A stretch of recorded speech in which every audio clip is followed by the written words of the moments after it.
go. Time for our pet of the week. Thanks, Raphael. Thanks for coming in. And this is one of the most laid-back cats. Look, I'm not even holding her. She's just entirely happy just to kind of lie here, roll off my lap. Isn't she lovely? What do we know about her? So her name is Brie. That's what we've called her because she did come in as a stray. She came in only about a week ago, and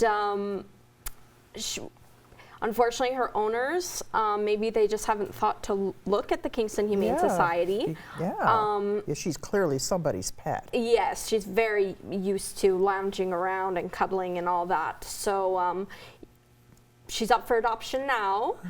So if her owners are out there looking for her, we checked for a microchip.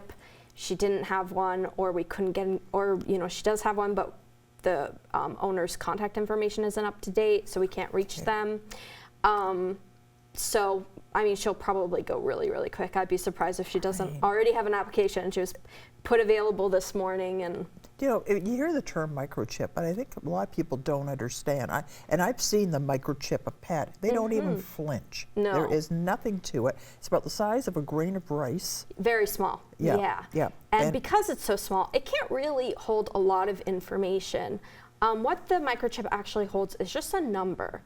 And so what we do, the first thing we do when any stray cat or dog comes into the shelter is we scan for a microchip. So I brought one here today. Okay, easy peasy. So you just, and I haven't used this one before. I've used the other model we have at the shelter, so we'll see. So basically we just, there we go. So it's as easy as that. We just scan it against her fur. And here we just have a long digits. And what we do is we just go on Google and we type up microchip database. We click the first link. It doesn't really matter which one you use. And we just type in that number. And what it does is it comes back with the phone number of the microchip company. So we call that microchip company, give them that number, and then they can give us the owner's contact information. So that microchip doesn't really hold the owner's contact information. It just holds the number. And we call the company, and they give us whatever information is on file. Now, if you've moved in the last 6 months and you haven't updated your information with your microchip company, then we can't get in touch with you. So A, get your pet microchip. Yes. Secondly, keep up with the information. If you close down your landline and you get a cell phone instead, those kinds of things. Yes. Yeah, keep exactly. on top of it. And if you happen to find a stray animal, your first step doesn't necessarily have to be to bring it to the Humane Society.